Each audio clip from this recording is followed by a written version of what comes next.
अस्सलाम वालेकुम स्टूडेंट, आप देख रहे हैं मेरे यूट्यूब चैनल तालीम और तरबियत की दुनिया। मैं हूं मोहम्मद यासिर इकबाल। स्टूडेंट, हमारे पास एक्सरसाइज 8 क्वेश्चन नंबर 10। इस एक्सरसाइज का जो क्वेश्चन नंबर 10 है उसमें वो ये कह रहा है कि स्टेटमेंट जो उसने लिखी है मैं आपको बता देता हूँ कि भाई the figure shows to circles this of radii 18 11 centimeter and 7 centimeter touching each other at r end laying on a straight line mpqn। अब वो कह रहा है कि एक लाइन है mpqn, एक स्ट्रेट लाइन है जिस पर दो सर्कल हैं। एक बिग सर्कल है जिसका रेडियस जो है ना वो क्या है 11 है। रेडियस क्या होता है कि जो सेंटर पॉइंट होता है ना, सेंटर पॉइंट उससे कोई भी आप लाइन, जैसे एक लाइन लगाई सर्कल की सरफेस को, आउटर सरफेस को टच कर रही है, ये भी रेडियस है। इसी तरह यहां से लेकर यहां तक क्या है कि सेंटर से आउटर सर्कल को टच करिए तो ये भी रेडियस कंसीडर होगा, कह रहा है 11 है।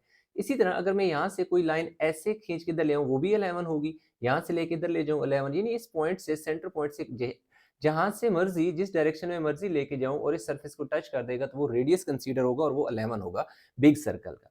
इसी तरह ये जो दूसरा कह रहा है कि वो एक स्मॉल सर्कल है, एक एम पी क्यू एन के ऊपर दो सर्कल लाई कर रहे हैं, यानी ऊपर पड़े हुए हैं, डिस्क हैं जो सर्कल नुमा वो पड़ी हैं, एक इधर और एक इधर, और उनकी जो आउटर सरफेस है, मतलब जो एक दूसरे को पॉइंट आर पर टच कर रही हैं।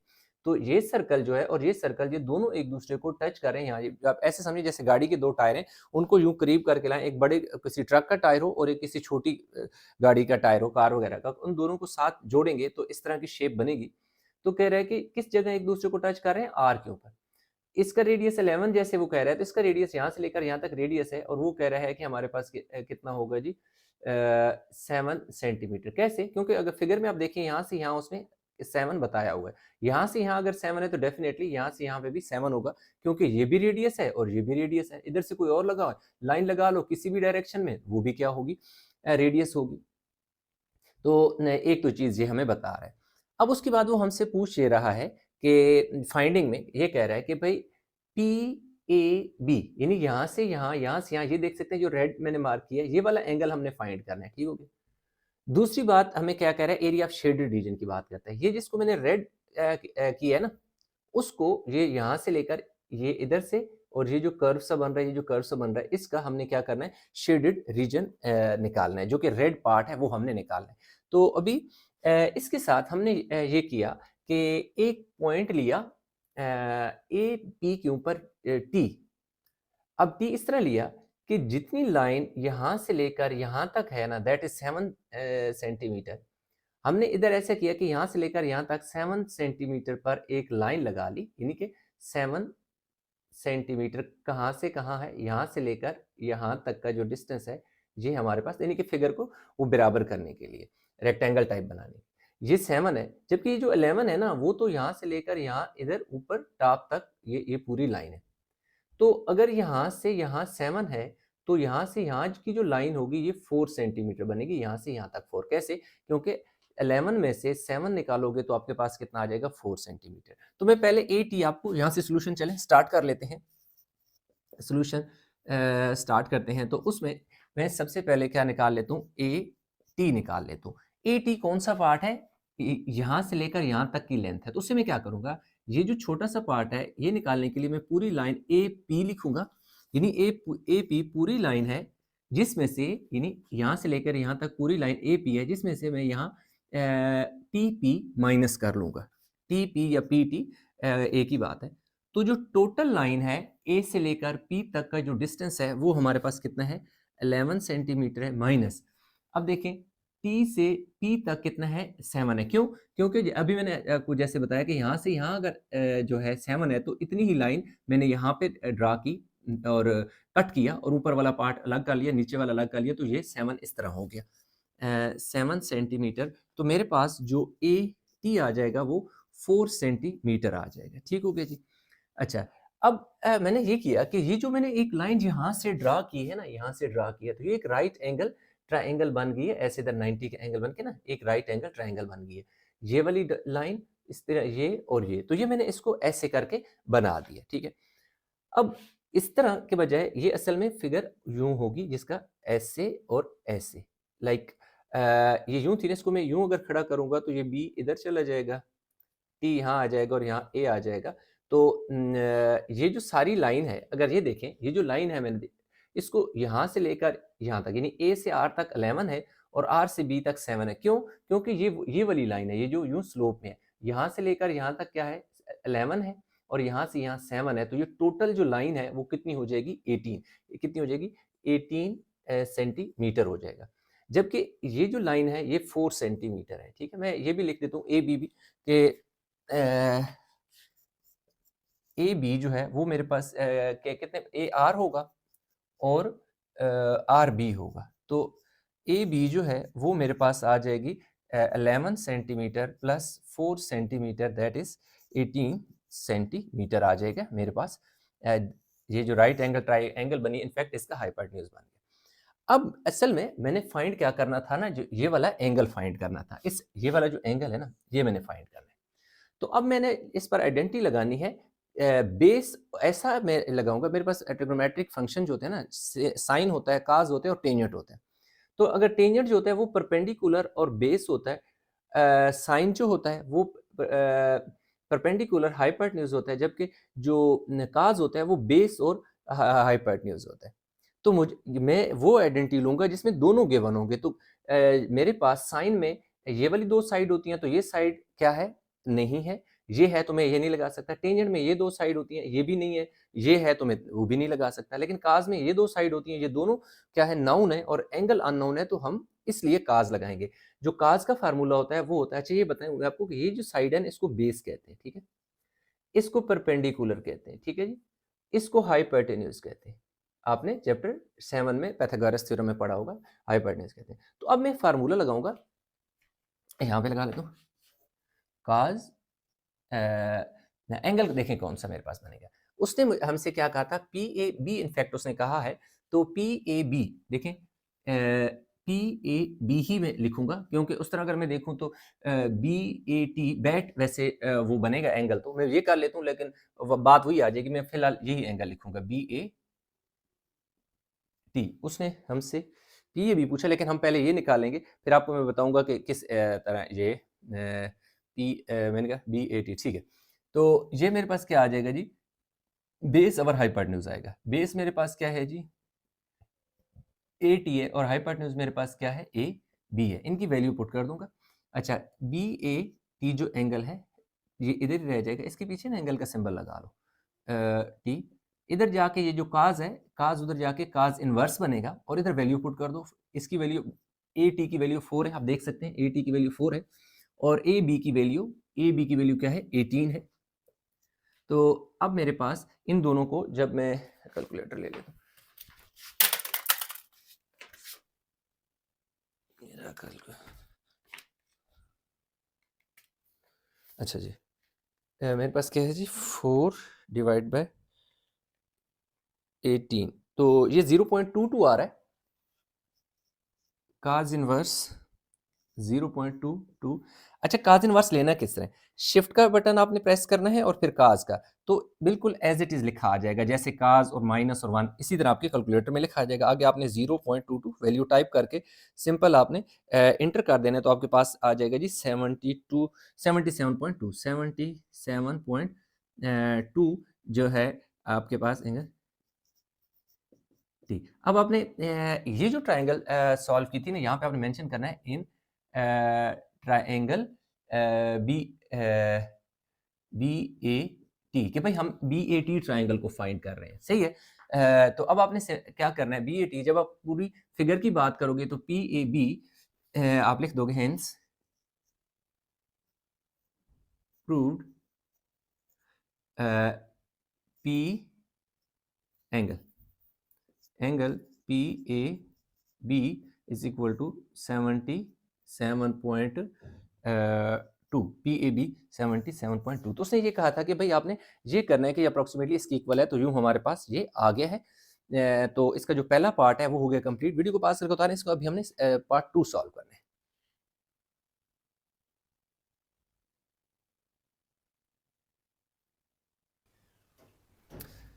अच्छा, तो स्टूडेंट जो इसका पार्ट 1 तो हम डन कर चुके हैं ना, अभी हमारे पास इसका पार्ट 2 जो है वो हमने करना है। अच्छा, पार्ट 2 में वो हमसे एरिया ऑफ शेडेड रीजन की बात करता है, जैसे कि ये रेड पार्ट है, ये हमने क्या करना है, इसका फाइंड करना है। अच्छा, तो अगर हमने एरिया ऑफ शेडेड रीजन जो कि रेड पार्ट आपको यहाँ पर मैंने हाईलाइट की है आपके लिए, तो ये अगर हमने निकालना है तो उसके लिए हमें क्या क्या चीज़ें रिक्वायर्ड होंगी।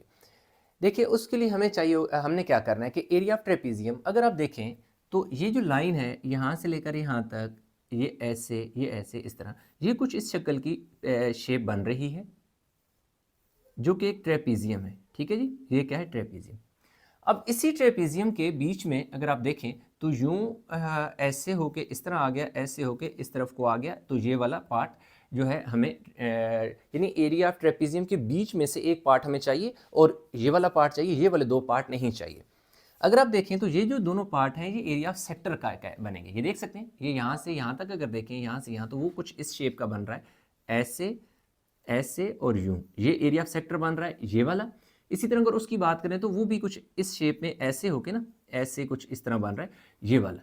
तो ये दो एरिया ऑफ सेक्टर जो है ये हमें नहीं चाहिए, और किसके बीच में से ये सब्ट्रैक्ट करने हैं, इस पूरी ट्रेपीजियम के अंदर। अगर ट्रेपीजियम के अंदर ये वाला एरिया ऑफ सेक्टर और ये वाला एरिया ऑफ सेक्टर हम निकाल लेते हैं तो पीछे ये चीज़ बच जाएगी जो कि हमें रिक्वायर्ड है। तो इसी वजह से मैंने लिख दिया कि shaded of region, shaded of area of shaded region is equal to area of trapezium minus area of APR minus area of sector APR minus area of sector RBQ, यानी कि APR ये वाला और दूसरा मेरे पास क्या है RBQ, यानी कि ये वाला, ये दोनों मुझे एरिया ऑफ सेक्टर जो है ये चाहिए।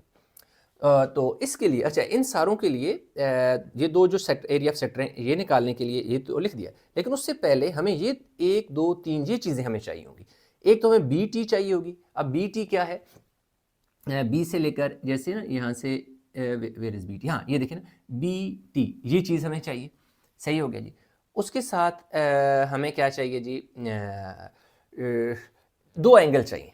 देखो, जब एरिया ऑफ सेक्टर होता है तो थीटा हमें चाहिए होता है, थीटा डिवाइड बाय 360, और इस तरह हम यूज़ करते हैं ना फार्मूला। तो ए बी टी हमें एंगल चाहिए। किस एंगल की बात हो रही है, ए बी टी, यानी यहाँ से लेकर ये जो पूरा एंगल है ना ये हमें चाहिए। जब हमने यहाँ से एक लाइन ड्रा की थी तो ये पूरा एंगल जो था ना ये दो हिस्सों में बट गया था। एक एंगल जो है यहाँ से लेकर यहाँ तक है और दूसरा पार्ट यहाँ से यहाँ तक है, यानी ये दो पार्ट में हम एंगल फाइंड करेंगे और उसको टोटल को जमा करेंगे तो हमारे पास ए बी टी आ जाएगा। तो उसके लिए ए बी, एक तो ए बी टी चाहिए एंगल जो मैंने आपको बताया, दूसरा एंगल हमें चाहिए ए बी क्यू चाहिए। ए बी टी, जैसे दो पार्ट बता रहा हूँ ना, ए बी टी यानी ए बी टी, जैसे मैं आप देखें कि ये वाला एंगल है ए बी टी, ये वाला एंगल है यहाँ से लेकर बस यहाँ तक। दूसरा ए बी क्यू जो है वो दो पार्ट हैं इसके। अगर ये देखें, ये जो ट्रायंगल मैंने इधर से बीच में से निकाली थी ना, इसी को अगर यूँ नीचे लेके आएंगे तो एक तो ए बी टी ये एंगल है और दूसरा ये वाला पार्ट जो है ये 90 का है। इन दोनों को जमा करें, पहले हम ये वाला पार्ट निकालेंगे, नीचे तो 90 का है, इन दोनों को जमा करेंगे तो ये ए बी क्यू हमारे पास पूरा एंगल बन जाएगा। तो ये थोड़ा सा आपको शुरू में बताया, बाकी हम अभी जैसे ही लेके चलेंगे तो हमारे पास आसान हो जाएगा काम। जहाँ तक बी टी का तल्लक है तो बी टी आप देख सकते हैं कि ये वाला पार्ट है, जैसे ये ट्रायंगल को आप बेशक देखें, बी टी ये वाला है। तो क्योंकि ये एक राइट एंगल ट्रायंगल है तो राइट एंगल ट्रायंगल में हमारे पास पाइथागोरस थ्योरम लगता है, जो कि चैप्टर 7 है आपकी बुक में पाइथागोरस थ्योरम के नाम से। तो यहाँ पर बाय यूजिंग पाइथागोरस थ्योरम हम सोल्यूशन स्टार्ट करते हैं। उसके लिए हम क्या करेंगे, हाइपोटेन्यूज का स्क्वायर, परपेंडिकुलर का स्क्वायर और बेस का स्क्वायर है, ठीक है, या बेस पहले लिखें परपेंडिकुलर, इतना फर्क नहीं पड़ता। अब अगर देखें तो आपके पास पर जो हाइपोटेन्यूज है वो ये है, जो कि क्या है 18 है। तो मैं यहाँ लिख देता हूँ 18 का स्क्वायर। अच्छा, परपेंडिकुलर जो है ये वाली साइड है, दैट इज बी टी, हमने फाइंड करनी है। तो मैं यहाँ लिख देता हूँ बी टी का square. Base, B stand for base, ये वाली है बेस आपके पास जो कि 4 सेंटीमीटर है, तो यहाँ पे हम लिख लेते हैं 4 का स्क्वायर। अब हमने क्या करना है कि ये हमारे पास जो 18 का स्क्वायर है ये आई थिंक 324 होता है, yes 324 is equal to B T का स्क्वायर प्लस 16। अब ये जो प्लस हो रहा है इसको इधर आके 324 में से माइनस कर दोगे तो आपके पास देखें बी टी का स्क्वायर, इसमें से माइनस 16 करें तो 308 आ जाएगा। अब 308 जो है वो बी टी का स्क्वायर है, हमें बी टी स्क्वायर नहीं चाहिए, हमें क्या चाहिए, बी टी चाहिए। तो इसलिए मैं आपने क्या करना है कि 308 का भी स्क्वायर ले लेना है, आप लिख देना है taking square root on both side, ठीक है, और इधर भी स्क्वायर यू स्केयर, इससे देखो कट जाएगा, तो ये आपके पास बी टी जो है वो कितना आ जाएगा जी, ये देखिए जी, बी टी हमारे पास 17.5 आ गया।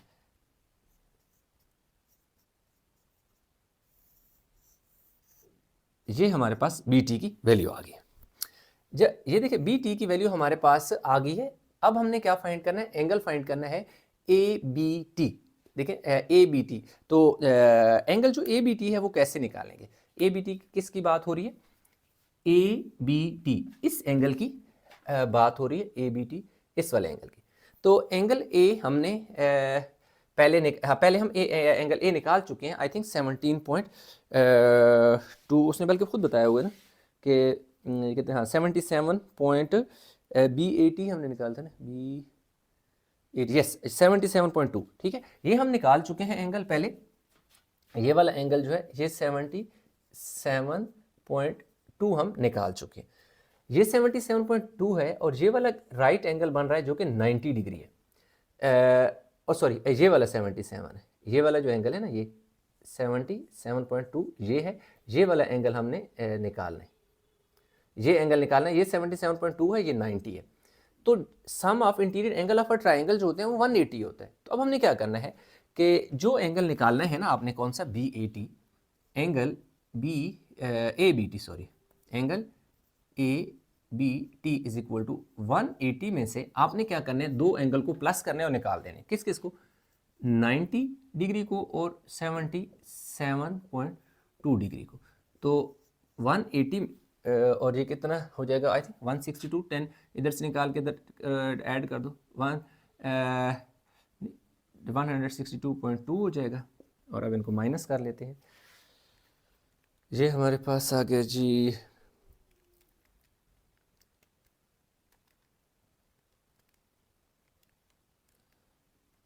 एक सेकेंड, पहले हमको ऐड भी कर लेते हैं ताकि 90 प्लस 77.2, 167, सॉरी 90 और 70 167 हो गया। अब और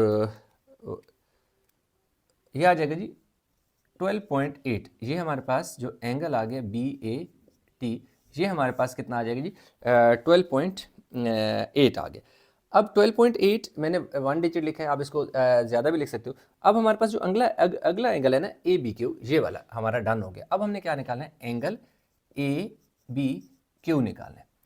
अब ये जो एंगल ए बी क्यू है ये कैसे निकलेगा, बड़ा आसान सा काम है, ये निकलेगा जी 90 प्लस 12.8, मैं आपको बताता हूँ कैसे। अब इस आपने क्या करना है कि 90 में ऐड कर देना है 12.8, परेशान नहीं होना, आपको बताऊंगा कि भाई ये निकला कैसे। 102.8 आ गया एंगल ए बी क्यू, ये एंगल आ गया जी 102.8, ठीक है। अच्छा वो मैंने राउंड ऑफ नहीं किया था, मतलब इसके एक एक डिजिट लिखा था, अदरवाइज वो पूरा आप एंगल लिखो तो ये 1.84 और 1.84, और इसको भी आप 1.84 भी लिख सकते हो डेसिमल के बाद, यानी पॉइंट के बाद 2 डिजिट। अच्छा ये कैसे हुआ, अब देखिए, जब मैंने ये वाला पार्ट निकाला था ना, ये वाला, ये देख सकते हैं किस पॉइंट पर, बी के ऊपर, तो यहाँ से लेकर यहाँ तक का जो पार्ट है, ये देखिए यहाँ से लेकर यहाँ तक का जो पार्ट है, ये हमारे पास कितना निकला है जी, 12.84 निकला है, वो यहाँ से यहाँ तक है। जबकि इसके नीचे वाला पार्ट क्या है, 90 है। तो इस पूरे पार्ट को जब आप ऐड करते हो तो दो हिस्से हैं इसके, एक हिस्सा यहाँ से लेकर यहाँ तक जो है वो 90 है, जबकि यहाँ 12.8 है। तो ये दोनों पार्ट को आप ऐड करोगे जो पूरा एंगल बनेगा, यानी यहाँ से लेकर ये जो पहला पार्ट, यहाँ से यहाँ छोटा जो पार्ट है ना, ये आपका क्या है 12.8 है, और यहाँ से लेकर यहाँ तक क्या है 90 है। तो ये दोनों एंगल जमा होंगे तब जाकर आपका 102.84 यानी ये पूरा एंगल बन जाएगा, ठीक है। तो हमारे पास ये दोनों एंगल आ गए हैं। ये दोनों एंगल हमने निकाले क्यों हैं, ये दोनों एंगल हमें इसलिए निकालने पड़े क्योंकि इनके लिए हमें क्या निकालना था, एरिया ऑफ जो सेक्टर है ना वो निकालें। अब हम सबसे पहले जो है ना एरिया ऑफ सेक्टर निकालते हैं, कौन सा जी, ए पी आर निकाल लेते हैं, area of sector A P R is equal to theta 360 pi R square. ये तो हमने क्या कर दिया, फार्मूला लगा दिया। थीटा जो था हमारे पास 77.2 77.16 या 77.2 भी आप भाई लिख सकते हो, परेशान होने वाली बात नहीं है। दूसरी बात है रेडियस, रेडियस हमारे पास क्या है 11 है। अब ये रेडियस 11 कैसे, APR क्या है, APR इसकी बात कर रहा हूँ, ये A है, ये P है और ये क्या है R है, जिसका ये रेडियस जो है ना ये 11 है, ठीक है, ये क्या है 11 है। तो जो एंगल है ना ये वाला जो एंगल था हमारा, वो हमारे पास एंगल था जी ये वाला 77.16 था, ठीक है 77.16 था। तो जो थीटा है वो भी हमारे पास आगे है, और ये दोनों है तो हमने एरिया ऑफ सेक्टर आसानी से निकाल सकते हैं, सिंपल है, इसमें वैल्यू पुट करनी है। थीटा की जगह आप पुट कर दें जी 77.16 डिवाइड बाय 360, आर क्या है 11 का आपने स्केल ले लेना। अब ये क्या हो जाएगा 77.16 multiply by 121 divided by, sorry इसमें ना वो नहीं पुट किया पाई की वैल्यू।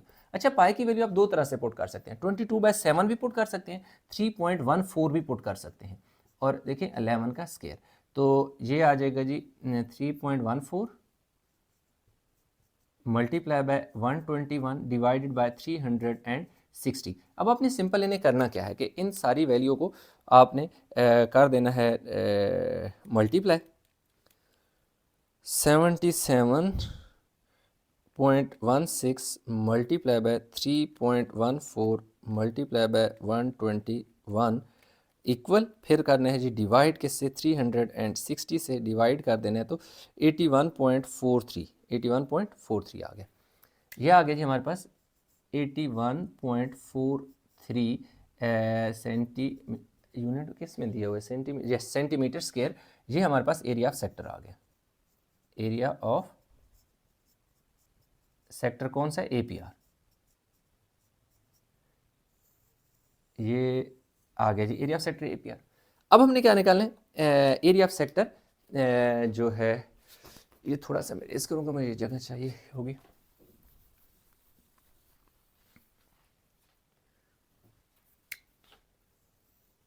अब मैं निकालूंगा एरिया ऑफ सेक्टर कौन सा था दूसरा RBQ, RBQ आगे जगह नहीं है, मैं इक्वल को यहाँ पे लिख देता हूँ।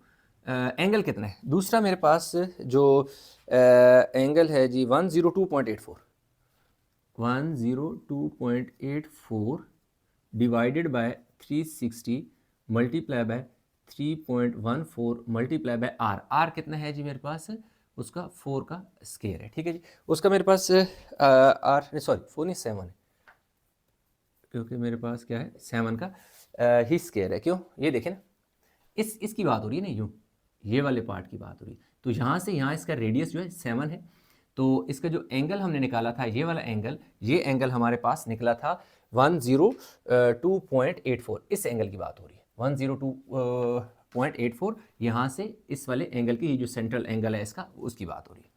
तो अब हमने सिंपल इनको मल्टीप्लाई करके इसकी कैलकुलेशन कर लेते हैं, और अच्छे से मल्टीप्लाई कैसे करना है 102.84, फिर आपने इससे मल्टीप्लाई करना है 3.14 से, फिर आपने मल्टीप्लाई करना है 49 से, 7 का स्क्वायर का मतलब है क्या है 49, तो 49 इक्वल, और फिर उसको इक्वल का बटन दबाना है, और फिर आपने क्या कर देना है डिवाइड कर देना है 360 से, ये 43.95 area of sector RBQ is equal to 43.95 centimetre square आ गया। अब ये जो दोनों एरियाज हमारे पास आ गए हैं, अब हमने क्या करना है कि एरिया ऑफ ट्रेपीजियम जो है वो एक रह गया है, वो भी मैं निकाल लेता हूँ, क्योंकि मुझे एरिया ऑफ ट्रेपीजियम से ये वाले दो एरिया निकालने थे। अच्छा एक और चीज़ थी कि आप पहले एरिया ऑफ ट्रेपीजियम निकाल के ये एरिया दो बाद में निकाल लीजिएगा, या आप पहले ये निकाल के बाद में एरिया ऑफ ट्रेपीजियम निकालें, उससे कोई फ़र्क नहीं पड़ता। तो अब देखें एरिया ऑफ ट्रेपीजियम मेरे पास रह गया, तो area of trapezium is equal to 1/2 sum of parallel side होता है, यानी एक साइड आपकी जो पैरेलल है ना, एक साइड आपकी ये है दैट इज 11 सेंटीमीटर, प्लस दूसरी पैरेलल साइड क्या है ये वाली है 7 सेंटीमीटर। उसके बाद हमारे पास यहाँ क्या होता है हाइट होता है, सम ऑफ पैरेलल साइड, यानी दोनों जो पैरेलल साइड है ये वाली साइड, ये वाली साइड, और उसके साथ हमें चाहिए होती है हाइट। अगर आप देखें तो ये चीज़ तो हाइट नहीं हो सकती ना, ये जो हमने बी टी निकाला था ना, ये जो साइड थी, क्योंकि ये देखिए 90 का एंगल बन रहा है, ये इसकी हाइट होगी, तो बी टी हमने निकाल दिया था, दैट इज 17.5, क्योंकि शुरू में मैंने इसीलिए निकाल दिया था। तो यहाँ पे आपने लिखना है जी मल्टीप्लाई बाय 17.55 या 17.5 हो गया। तो अब आपने क्या करना है कि 1/2, ये देखिए इन दोनों को मैं ऐड करूँगा तो कितना हो जाएगा, 18 सेंटीमीटर मल्टीप्लाई बाय 17.5, 2 9 ज़र 18 हो जाएगा, तो देख सकते हैं कि 9 सेंटीमीटर हो जाएगा। और शायद इसके साथ भी बेशक यूनिट लगा दें ताकि आसान, और फिर क्या आ जाएगा जी 17.5 सेंटीमीटर।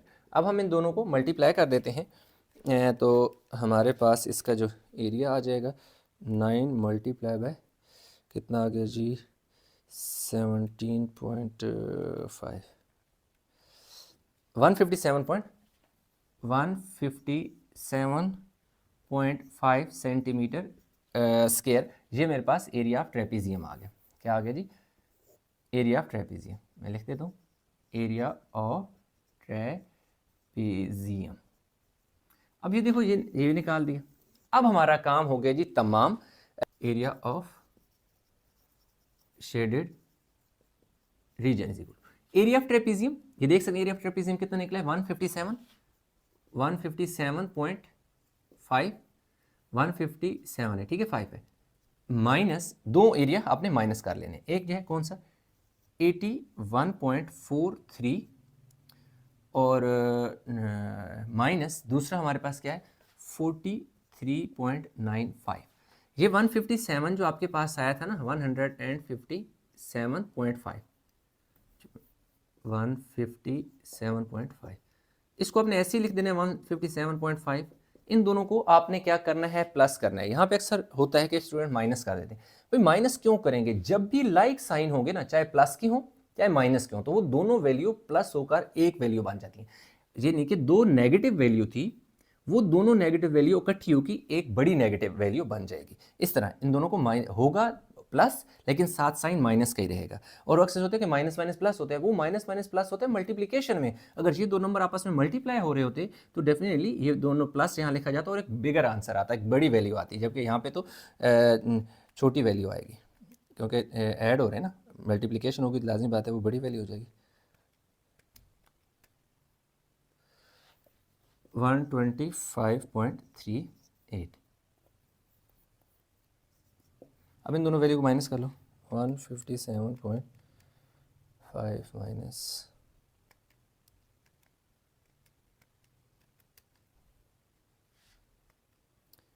अच्छा ये हमारे पास आ रहा है जी 32 पॉइंट, अच्छा एक सेकेंड, 157 माइनस 25,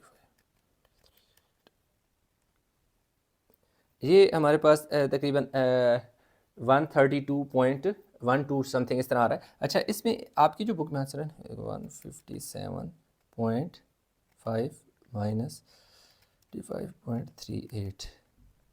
अच्छा मेरे पास यहाँ पर ना जो आंसर आ रहा है ये तकरीबन आ रहा है जी 32.12 सेंटीमीटर स्क्वायर। अच्छा अगर वहाँ पर आप अपनी बुक में देखें तो आई थिंक उसमें 32.5 लिखा हुआ है। अब 32.5 किस तरह लिखा हुआ है, वो इस तरह लिखा हुआ है कि जैसे यहाँ पर मैंने 0.5 लिखा है, तो इसमें मैंने दो दो डिजिट लिखे हैं, इसको आप 0.55 करके भी देखें तो, या दूसरा इस तरह करें कि यहाँ पर ना जहाँ वैल्यू मैंने पुट किया ना 3.14, अगर वहाँ पर आप वैल्यू पुट करें ना 22/7, तो इधर भी 22/7 पुट करें, इधर भी 22/7 पुट करें, तो फिर आपका आंसर डेफिनेटली 32.5 आ जाएगा। अगर आप नहीं करते, अगर आप यही वैल्यू यही कैलकुलेशन लेकर चलते हैं तो आपका जो क्वेश्चन है वो 110% ठीक है, ये आंसर बिल्कुल एक्सेप्टेबल है, कोई इसमें गलती नहीं है और ना ही कोई नंबर आपके कटेंगे।